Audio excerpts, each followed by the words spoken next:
Olá, bom dia, graça e paz. Hoje eu vou falar a data certa. Hoje é sexta-feira, 27/10/2023, porque ontem eu falei errado, né? Muito bem, sexta-feira, estamos dando início aí ao final de semana, né? E a gente tem essa oportunidade hoje também de lermos um pouco sobre a palavra de Deus. Quarto de Guerra é o nome de um filme muito bom, né? Que fala sobre o poder da oração. Já é um filme que já tem alguns anos, mas ele é sempre bom ser visto, porque ele fala sobre o poder da oração e a gente muitas vezes desconhece o poder da oração, né? A gente tem a prática da vida cristã muito voltado com ativismo, né? Com cumprimento de agendas, com cumprimento de tabelas e coisas assim, e muitas vezes a gente se esquece um pouco de uma das coisas que é a principal, né? Ou a coisa que é a principal, que é a vida de oração. Para que a gente converse a respeito disso, eu quero te convidar a uma leitura bíblica que se encontra em Mateus capítulo 6, versículo 6, que diz assim, ó: Mas tu, quando orares, entra no teu aposento e, fechando a tua porta, ora ao teu pai que vem em oculto ou em secreto. E teu pai que vem em oculto te recompensará. Jesus está fazendo aqui um contraste entre o tipo de oração realizada pelos fariseus e o tipo de oração que ele esperava que fosse realizado pelos seus discípulos, porque era a prática dele também, né? Os fariseus, eles tinham por hábito fazer orações públicas. Os fariseus, eles tinham status. As pessoas gostavam de ver os fariseus, gostavam de se inclinar perante os fariseus. Se um fariseu fosse escriba, o comércio fechava as portas, baixava as portas quando ele passasse na rua, porque ele era tido como uma autoridade espiritual, né? Então levantava as mãos em praça pública orando e ia para a casa das mulheres, das pessoas, né, para fazer orações. O escritor de segundo 1 Pedro vai falar sobre isso, inclusive. Então Jesus fala assim, mas com vocês faz o seguinte, quando vocês forem orar, não faz esse tipo de apresentação não, porque tem uma diferenciação entre a oração pública e a oração em secreto, no segredo do quarto, né? Orar em público traz algumas restrições, né? Você precisa conter algumas coisas, porque tem pessoas para te ouvir. Orar em público tem a ver com volume, tanto volume no sentido de força, né? A voz mais alta, quanto também no sentido de extensão. Você tem que orar menos, orar mais alto para todo mundo compreender. Às vezes a pessoa está orando coletivamente e ele faz uma oração com a vozinha fina e baixinha. E aí a gente tem que ficar esforçando para tentar ouvir. Claro que tem a ver com o temperamento da pessoa, tem a ver com o jeito de ser da pessoa, né?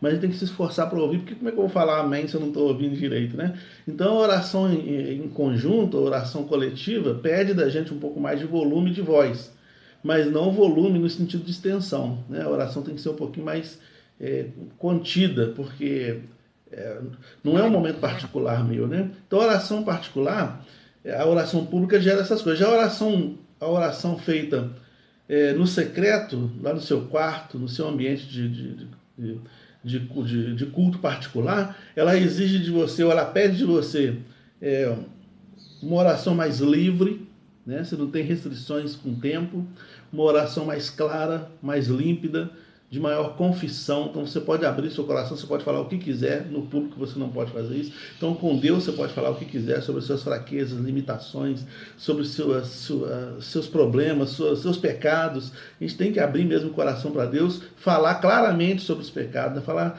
o nome deles, pedir força ao Senhor para libertar deles.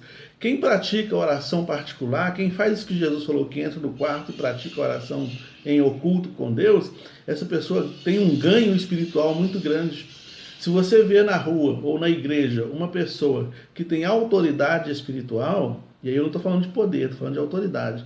Uma pessoa que tem autoridade espiritual, uma pessoa que tem fé, uma pessoa que enfrenta a vida com coragem, que passa pelos seus problemas com um pouco mais de coragem na vida cristã, você pode ter certeza que essa pessoa tem uma vida de secreto com Deus. Ela tem uma vida de silêncio diante de Deus. A oração sozinha também no quarto, ela exige de nós concentração. Você tem uma coisa difícil hoje em dia, é a gente ficar concentrado nesse mundo de telas que a gente vive. Quando a gente para um pouco, a nossa mente fica pensando um montão de coisa. A gente dobra o joelho para orar e você fica pensando um montão de coisa, a cabeça não concentra naquilo que você está falando com Deus. Nesse momento é importante não falar nada, só ficar em silêncio. Deixe o pensamento devagar. E a gente vai trazendo ele aos poucos, a concentração da oração, né? Porque ela é necessária. E então, a primeira guerra que a gente tem no sentido de oração é a guerra contra nós mesmos, né? De querer ter esse momento a sós com Deus. O inimigo tenta impedir que esse momento aconteça porque ele sabe que quem tem esse momento a sós com Deus tem a vida modificada, ganha da parte de Deus a autoridade. A diferença entre autoridade e poder é que muitas vezes o poder ele se impõe pelo título. Uma pessoa com qualquer título, né? Se é pastor, se é prefeito, se é presidente, se sei lá, professor. Por causa do título, muitas vezes as pessoas respeitam, né?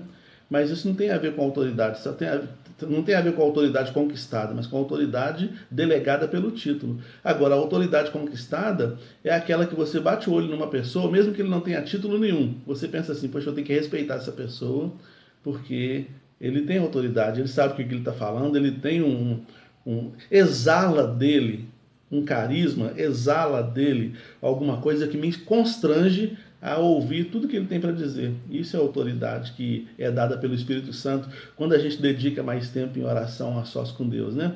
Se você conhece uma pessoa que tem autoridade espiritual, você pode ter certeza que essa autoridade é dada por Deus através dessa experiência particular que essa pessoa nutre com Deus ali, né? Então, leve para o quarto as coisas que preocupam o seu coração. Às vezes a gente leva para a igreja, para todo mundo orar. A gente leva para o grupo da igreja no WhatsApp, para todo mundo colocar a mãozinha lá, falar que está orando. Mas a gente leva sozinho, eu vou lá para o meu quarto, fecho a porta, como Jesus falou aqui, e vou me dedicar meu tempo em oração. Eu preciso fazer isso, você precisa fazer isso, né? Para eu me tornar fortalecido, para eu não me tornar manipulável diante das situações que eu enfrento, né? Então Jesus está falando aqui o seguinte, que esse tipo de oração feita pelos fariseus em praça pública, onde tem a formalidade do público ouvindo, né? Então você tem que falar diferente, você tem que agir diferente, você tem que fazer uma impostação de voz, uma impostação de corpo, você tem que fazer as pessoas acreditarem na sua oração, né? Quando você está fazendo em público. Jesus falou, evita isso, vai para o seu quarto, lá onde você não tem que convencer ninguém, nem a Deus, nem ninguém, nem você. Você só tem que ir lá e abrir o coração e ter uma conversa franca com Deus. Experimenta fazer isso. 5 minutinhos, às vezes 5 minutos é muito tempo, né? A oração sozinha em 5 minutos é muito tempo. Mas vai começando 1 minuto, meio minuto, vai orando. Tem uma irmã na nossa igreja, a irmã Hortense, ela falou que ela ora diariamente 1h30. Você dobrar o joelho e ficar 1h30 orando, é bem difícil. Mas é prática. À medida que você vai praticando, isso vai acontecendo. E você começa a encontrar prazer em Deus. Muitas vezes, nesse mundo que a gente está vivendo, a gente, às vezes, por causa da nossa mente que não para, a gente tenta silenciar a nossa mente com uma série de coisas, né? Séries mesmo, filmes, sei lá, videogame, sei lá, uma série, comida. A gente tenta silenciar essa apreensão da nossa alma, né? Essa ansiedade gerada por esse mundo de hoje com uma série de coisas. Que tal a gente paralisar essa ansiedade com oração? Né? Dedicar um pouco mais de tempo à oração. Eu conheci um pastor que ele, no primeiro momento, ele me matou de raiva, porque às vezes eu tinha um projeto, alguma coisa, eu era líder de evangelismo na igreja, era musicista, às vezes eu tinha um pensamento, um projeto, alguma coisa, eu chegava, pastor, eu estou pensando em fazer isso. Ele me ouvia, ficava me olhando, tudo bem, irmão, ficava na dele. 2 dias depois ele voltava e falava, irmão, vamos levar aquilo a efeito? Ou então ele me dava uma resposta, não é o momento. Eu ficava, gente, ele demorou 2 dias, mas é porque ele levava em oração. Ele não me dava a resposta na hora, ele levava isso para o quarto dele de oração. Quando eu compreendi isso, eu falei, poxa, legal, é isso. Antes de dar qualquer resposta, antes de tomar qualquer atitude, o interessante é você levar lá para o quarto de oração, guerrear lá, brigar lá, batalhar lá, né? Batalhar contra você mesmo, batalhar contra a procrastinação que vai surgir, batalhar contra as forças das trevas que se levantam, né? É lá. É uma guerra particular, uma guerra solitária, uma guerra minha, né? Então, se você é uma pessoa que tem o hábito de manter-se no quarto de guerra, você tem um momento e um local, que necessariamente não precisa ser um quarto, né? Mas um local onde você se sinta confortável e tenha tranquilidade para fazer isso. Se você tem um lugar, se você tem o hábito de fazer isso, de você vai exalar espiritualidade, de você vai exalar autoridade espiritual, né? E não é para seu privilégio, não. aliás, não é para sua vaidade, não. É um privilégio nosso, né?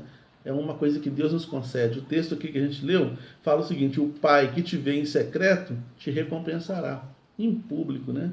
Te recompensará. Quando você vai numa igreja ou escuta um sermão e o sermão fala muito forte ao seu coração, respostas de Deus chegam até a sua vida, e você fala: puxa vida, como Deus usou o pregador essa noite, como ele estava inspirado, como aconteceu isso? Pode ter certeza que ele dedica tempo em oração, ele dedica tempo com Deus. E isso faz toda a diferença na caminhada dele. E Deus coloca na boca dele as palavras, Deus coloca no coração dele até o que você está passando na sua casa, para que quando ele pregar, quando ele for falar, a resposta venha de lá, né? Então, que tenhamos o nosso quarto de guerra, né? Que tenhamos o nosso local específico, o nosso tempo específico, a calmaria do coração, para a gente colocar tudo diante de Deus em oração, sabendo que Ele tem o privilégio de nos ouvir e dos altos céus tem bênçãos para derramar sobre as nossas vidas. Que essa mensagem possa edificar você e você compartilhe com outras pessoas para que também sejam edificadas. Senhor, nós colocamos a nossa vida no Teu altar, pedimos as bênçãos do Senhor para este dia e toma nas Tuas mãos as nossas orações, as petições do nosso coração, em nome de Jesus. Amém.